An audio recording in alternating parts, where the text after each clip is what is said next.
नमस्कार। आज हम पैसे और हमारे दिमाग के बीच के दिलचस्प रिश्ते पर बात करने वाले। मॉर्गन हाउसेल की किताब है द साइकोलॉजी ऑफ मनी, उसके जरिए। हाँ, नमस्ते। अक्सर हमें लगता है पैसा मतलब हिसाब किताब, गणित, चार्ट्स, है ना?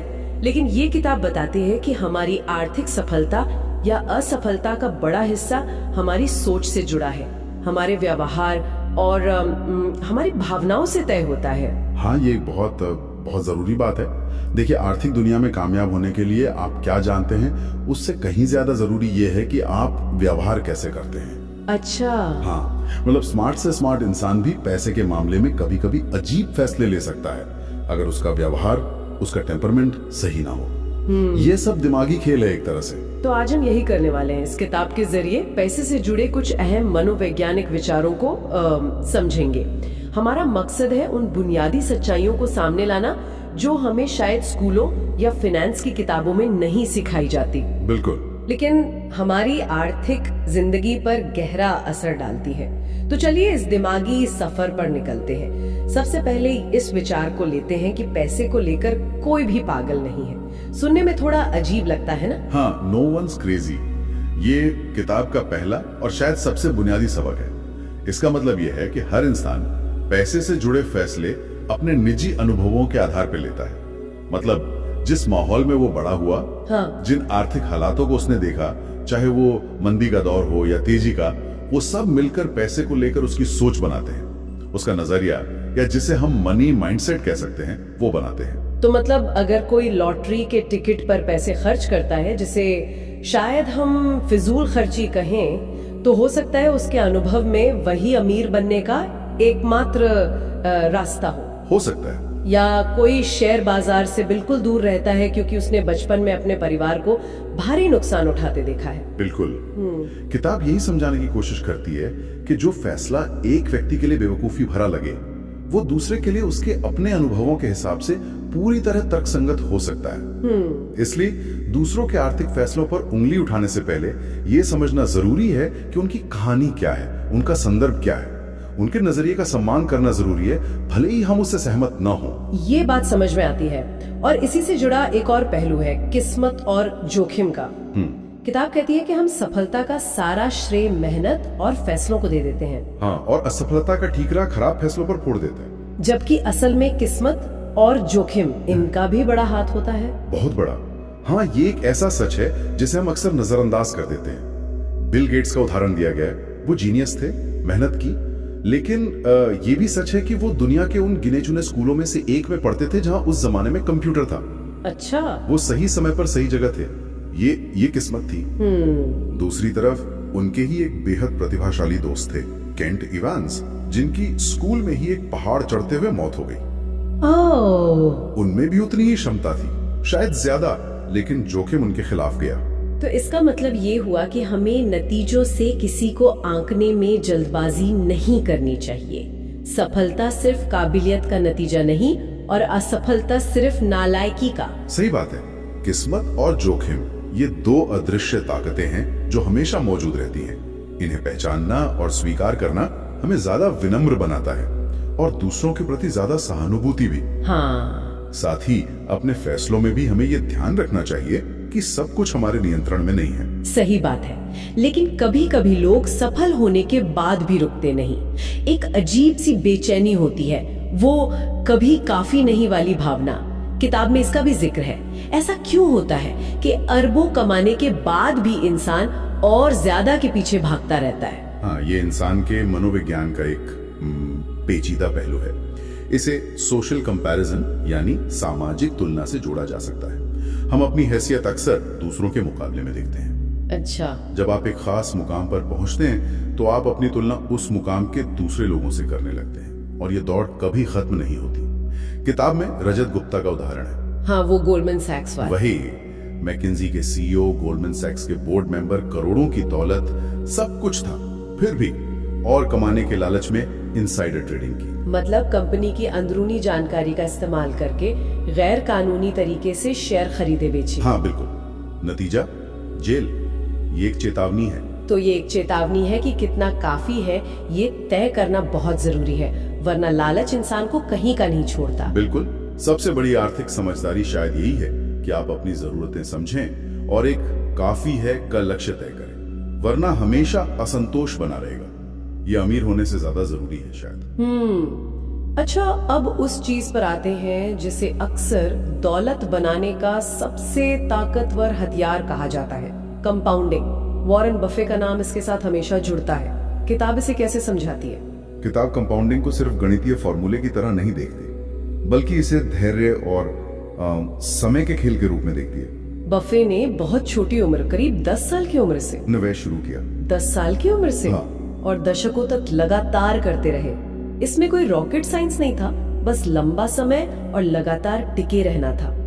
दिलचस्प बात यह है कि उनकी ज्यादातर दौलत, मतलब बड़ा हिस्सा, 50 साल की उम्र के बाद बनी। 50 के बाद? हाँ, क्योंकि कंपाउंडिंग का असर समय के साथ मतलब बढ़ता जाता है, एक्सपोनेंशियल ग्रोथ जिसे कहते हैं। ये सिर्फ रिटर्न नहीं, बल्कि रिटर्न पर रिटर्न कमाने का जादू है। तो सबक यह है कि जल्दी शुरू करो और लंबे समय तक टिके रहो। यही कंपाउंडिंग का असली राज से बहुत बड़ी बन सकती है। समय आपका सबसे बड़ा दोस्त है। यहाँ एक और दिलचस्प फर्क बताया गया है, अमीर बनना और अमीर बने रहना, ये दो अलग बातें हैं। हाँ, बहुत अलग। किताब कहती है कि अमीर बनने के लिए आपको शायद जोखिम लेना पड़े, आशावादी होना पड़े, थोड़ा क्या कहते हैं, आक्रामक रवैया अपनाना पड़े। लेकिन एक बार आप अमीर बन गए तो उसे बनाए रखने के लिए बिल्कुल अलग मानसिकता चाहिए। तब आपको थोड़ा डरपोक होना पड़ता है, विनम्र होना पड़ता है। डरपोक? हाँ, मतलब आपको ये सोचना होता है कि जो दौलत आपने बनाई है वो जा भी सकती है। अच्छा, तो अमीर बने रहने के लिए क्या करना होता है फिर? उसके लिए जरूरत रहे बचत करने की, फिजूल खर्ची से बचने की, और सबसे जरूरी ऐसी बड़ी गलतियां करने से बचने की जिनसे आपकी सारी दौलत खत्म हो जाए। आपकी सहन शक्ति, मतलब मुश्किल वक्त में टिके रहने की क्षमता, ज्यादा मायने रखती है बजाय बड़े बड़े रिटर्न्स कमाने के। लंबे समय तक खेल में बने रहना ही जीत है। और खेल में बने रहने के लिए शायद असफलताओं को भी स्वीकार करना पड़ता है। किताब में टेल्स यू विन का जिक्र है, इसका क्या मतलब है? हाँ, इसका मतलब है कि निवेश या बिजनेस में ज्यादातर चीजें औसत रहती हैं या असफल, लेकिन कुछ गिनी चुनी सफलताएं इतनी बड़ी होती है कि वो सारी असफलताओं की भरपाई कर देती हैं। अच्छा, इन्हें टेल इवेंट्स कहते हैं, यानी वो असाधारण कभी कभार होने वाली घटनाएं जो नतीजों पर सबसे ज्यादा असर डालती है। अमेज़न का उदाहरण सोचिए, उनके कितने सारे प्रोडक्ट्स और सर्विसेज फेल हुए होंगे। हाँ, बहुत सारे। लेकिन AWS, Amazon वेब सर्विसेज या प्राइम जैसी कुछ चीजों ने कंपनी को कहां से कहां पहुंचा दिया। तो ये हमें सिखाता है कि हर बार सही होना जरूरी नहीं है, बस कुछ बड़े सही फैसले काफी हैं। हाँ, और ये भी कि छोटी मोटी असफलताओं से घबराना नहीं चाहिए। अगर आप लंबे समय के लिए निवेश करें तो आपके पोर्टफोलियो में भी कुछ स्टॉक्स बहुत ज्यादा रिटर्न देंगे, जबकि ज्यादातर औसत रहेंगे या नुकसान देंगे। महत्वपूर्ण ये है कि आप उन बड़ी जीतों को हासिल करने के लिए लंबे समय तक टिके रहें। अब एक बड़ा सवाल, पैसा क्यों चाहिए? महंगी कार, बड़ा घर, शानदार छुट्टियां। किताब कहती है पैसे का सबसे बड़ा फायदा ये सब नहीं है। बिल्कुल, किताब के अनुसार पैसे का सबसे बड़ा इनाम है आजादी। आजादी? हाँ, अपने समय पर नियंत्रण, ये तय करने की आजादी कि आप कब उठना चाहते हैं, क्या काम करना चाहते हैं, किसके साथ करना चाहते हैं, कब छुट्टी लेना चाहते हैं, ये असली लग्जरी है। पैसा आपको विकल्प देता है, या आपको वो नौकरी छोड़ने की हिम्मत देता है जो आपको नापसंद है, या बीमारी में बिना पैसे की चिंता किए आराम करने का मौका देता है। तो मतलब पैसा खुशी नहीं खरीदता, पर शायद वो खुशी हासिल करने के लिए जरूरी आजादी खरीद सकता है। हाँ, इसे ऐसे देख सकते हैं, पैसा अपने आप में लक्ष्य नहीं है, बल्कि अपनी शर्तों पर जिंदगी जीने का एक साधन है, और अपने समय पर कंट्रोल होना शायद सबसे बड़ी दौलत है। लेकिन अक्सर लोग पैसा कमाने के बाद उसे दिखाने में लग जाते हैं। यहाँ किताब man in the car paradox की बात करती है। ये क्या है? ये एक दिलचस्प मनोवैज्ञानिक अवलोकन है। जब हम सड़क पर कोई बहुत महंगी शानदार कार देखते हैं तो हम अक्सर सोचते हैं, वाह क्या कार है, काश मेरे पास होती। हाँ, ऐसा होता है। हम उस कार को देखकर उस इंसान की तारीफ नहीं करते जो उसे चला रहा है, बल्कि हम उस कार के जरिए अपनी ख्वाहिश जाहिर करते हैं। हम सोचते हैं कि अगर हमारे पास वो कार होगी तो लोग हमारी तारीफ करेंगे, लेकिन असल में लोग सिर्फ कार की तारीफ करते हैं, आपकी नहीं। ओह, तो मतलब दिखावे की चीजें खरीदने से हमें वो सम्मान या प्रशंसा नहीं मिलती जिसकी हम उम्मीद करते हैं। हाँ, शायद उतना नहीं मिलता जितना हम सोचते हैं।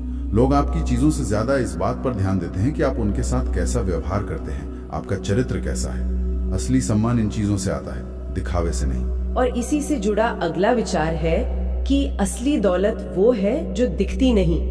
ये थोड़ा गहरा है। हाँ, क्योंकि जो दौलत दिखती है, महंगी घड़ी, डिजाइनर कपड़े, आलीशान घर, वो असल में खर्च किया हुआ पैसा है। वो पैसा जो अब आपके पास नहीं है। सही बात। असली दौलत वो पैसा है जो आपने खर्च नहीं किया, जो आपने बचाया है, निवेश किया है। वो बैंक बैलेंस, वो इन्वेस्टमेंट पोर्टफोलियो जो किसी को दिखता नहीं, वही आपकी असली आर्थिक ताकत है। तो अमीर दिखने की कोशिश करने से ज्यादा जरूरी है असल में अमीर बनना, और वो बचत से होता है। बिल्कुल, किताब का एक सीधा सा संदेश है, पैसे बचाओ, सेव मनी। और यहाँ एक खास बात है, किसी खास लक्ष्य के लिए नहीं, जैसे घर या कार खरीदने के लिए, बल्कि बस बचाओ, बस बचाओ। क्यों? क्योंकि बचत आपको भविष्य की अनिश्चितताओं से लड़ने की ताकत देती है, आपको विकल्प देती है। ये आपको आजादी देती है कि अगर नौकरी चली जाए या कोई इमरजेंसी आ जाए तो आप हालात संभाल सकें। बचत लचीलापन देती है। ये बचत वाली बात तो समझ आई, लेकिन निवेश के फैसलों के बारे में क्या हमें हमेशा पूरी तरह तार्किक, एकदम गणित के हिसाब से फैसले लेने चाहिए? किताब कहती है नहीं, तार्किक रैशनल से ज्यादा व्यवहारिक रीजनेबल बनो। हाँ, क्योंकि हम इंसान है, रोबोट नहीं।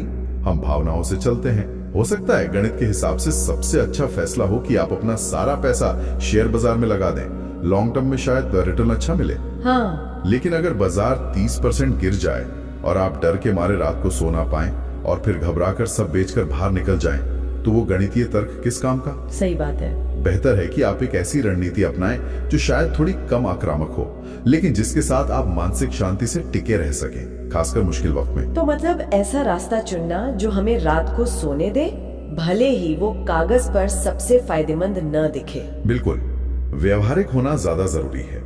ऐसा प्लान बनाएं जिसे आप लंबे समय तक निभा सकें। Sticking to a plan is more important than having the perfect plan.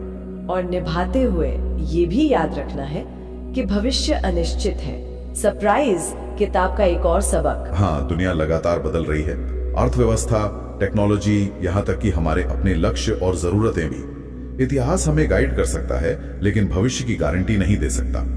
तो किसी भी आर्थिक योजना को पत्थर की लकीर नहीं मानना चाहिए, उसमें लचीलापन होना चाहिए। हमें हमेशा अप्रत्याशित घटनाओं के लिए तैयार रहना चाहिए और जरूरत पड़ने पर अपनी योजनाओं को बदलने की हिम्मत रखनी चाहिए। अडेप्टेबिलिटी इज की। और इसी तैयारी का हिस्सा है गलतियों की गुंजाइश रखना, room for error. Emergency fund या निवेश में सुरक्षा मार्जिन का यही मतलब है। हाँ बिल्कुल, ये बफर या सेफ्टी नेट बहुत जरूरी है, क्योंकि गलतियां होंगी, अनुमान गलत साबित होंगे, बुरे वक्त आएंगे। ये अतिरिक्त पैसा, ये सुरक्षा मार्जिन आपको उन झटकों को झेलने में मदद करता है बिना अपनी पूरी आर्थिक योजना को बर्बाद किए। ये आपको खेल में बने रखता है। हाँ, जब दूसरे बाहर हो जाते हैं, ये ताकत देता है। मार्जिन ऑफ सेफ्टी सिर्फ इंजीनियरिंग में नहीं, फाइनेंस में भी जरूरी है। खेल में बने रहने की बात करते हुए एक और दिलचस्प बात किताब कहती है, आप बदलेंगे, हम खुद भी समय के साथ बदल जाते हैं। ये गहरी सच्चाई है। सोचिए, 20 साल की उम्र में जो चीजें हमें जरूरी लगती हैं, जो सपने होते हैं, हाँ, जरूरी नहीं कि 40 या 50 की उम्र में भी वही प्राथमिकताएं रहें। हमारे लक्ष्य बदल सकते हैं, हमारी जीवन शैली बदल सकती है। तो क्या करें? इसलिए हमें अपनी आर्थिक योजनाओं को इतना सख्त नहीं बनाना चाहिए कि वो भविष्य के बदलते हम के लिए बोझ बन जाएं। लंबी अवधि की सोचें, लेकिन थोड़ी फ्लेक्सिबिलिटी के साथ। Don't anchor yourself too tightly to past goals. और निवेश की दुनिया में एक और सच है, नथिंग्स फ्री, यानी हर चीज की कीमत होती है। बिल्कुल, शेयर बाजार में अच्छा रिटर्न चाहिए तो उसकी कीमत है अस्थिरता, उतार चढ़ाव, अनिश्चितता, डर। ये सब उस रिटर्न को पाने के लिए चुकाई जाने वाली फीस है, एक तरह से। फीस। हाँ। अगर आप इसे सजा या फाइन की तरह देखेंगे तो आप घबरा जाएंगे। हाँ। लेकिन अगर आप इसे कीमत की तरह देखेंगे, जैसे किसी सामान को खरीदने के लिए पैसे देते हैं, तो आप इसे झेलने के लिए मानसिक रूप से तैयार रहेंगे। हाँ। हर अच्छे इनाम के लिए कुछ न कुछ कीमत चुकानी पड़ती है। अक्सर वो धैर्य या मानसिक पीड़ा होती है। कीमत चुकाने की बात हो रही है तो एक गलती हम अक्सर करते हैं, दूसरों को देखकर अपने फैसले लेना। किताब कहती है, यू एंड मी, हम सब अलग हैं। हाँ, ये बहुत महत्वपूर्ण है। शेयर बाजार में या निवेश की दुनिया में हर कोई अपना अलग खेल खेल रहा है। कोई डे ट्रेडर है, चंद मिनटों के लिए ट्रेड कर रहा है। हाँ, 20 साल के लिए निवेश कर रहा है। किसी के पास करोड़ों हैं, किसी के पास हजारों। किसी का जोखिम लेने का मादा अलग है, किसी के लक्ष्य अलग हैं, आप किसी और को देखकर उसकी नकल नहीं कर सकते, क्योंकि आप नहीं जानते कि वो कौन सा खेल खेल रहा है, उसके लक्ष्य क्या है, उसकी टाइमलाइन क्या है। तो दूसरों से तुलना करना या उनकी टिप्स पर आंख बंद करके चलना खतरनाक हो सकता है। बहुत खतरनाक। इससे सिर्फ कंफ्यूजन और तनाव बढ़ता है।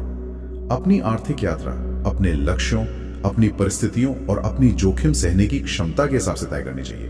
Play your own game. एक और मनोवैज्ञानिक झुकाव है हमारा निराशावाद की तरफ। बुरी खबरें ज्यादा ध्यान खींचती हैं, है ना? The seduction of pessimism. हाँ, क्योंकि निराशावाद हमें ज्यादा बुद्धिमान होने का एहसास कराता है। लगता है जैसे हम किसी आने वाले खतरे को भांप रहे हैं, जबकि आशावाद थोड़ा भोलापन लग सकता है, लेकिन समाधान ढूंढे हैं। आर्थिक तरक्की के लिए आशावादी होना अंधा नहीं बल्कि यथार्थवादी आशावाद ज्यादा फायदेमंद साबित हुआ है। Pessimism sounds smart, optimism page better in the long run. लेकिन आशावाद के चक्कर में कहीं हम झूठी कहानियों पर यकीन न कर बैठे। किताब का अगला पार्ट इसी पर है, When you'll believe anything। हाँ, ये तब होता है जब हमारी भावनाएं, खासकर लालच और डर, हम पर हावी हो जाती हैं। जल्दी अमीर बनने की चाहत या किसी नुकसान से बचने का डर हमें ऐसी बातों पर यकीन करने को मजबूर कर सकता है जो सुनने में बहुत अच्छी लगती हैं पर होती नहीं। जैसे पॉन्जी स्कीम्स। हाँ, पॉन्जी स्कीम्स या गारंटीड हाई रिटर्न वाले वादे इसी का फायदा उठाते हैं। इसलिए भावनाओं पर काबू रखना और किसी भी निवेश को अच्छी तरह समझना बहुत जरूरी है। अगर कोई चीज समझ नहीं आ रही या सच होने के लिए ज्यादा अच्छी लग रही है, तो शायद उससे दूर रहना ही बेहतर है। Be skeptical of narratives that appeal too strongly to your desires। तो आखिर में ये सब बातें हमें कहाँ ले जाती हैं? मॉर्गन हाउसल अपने कन्फेशंस में क्या कहते हैं? मतलब उनका निचोड़ क्या है? वो यही कहते हैं कि पैसे का खेल बहुत जटिल नहीं है। सफलता का राज किसी गुप्त फॉर्मूले में नहीं, बल्कि कुछ बुनियादी व्यवहारों में है। अपनी कमाई से कम खर्च करो, लिव बिलो योर मीन्स।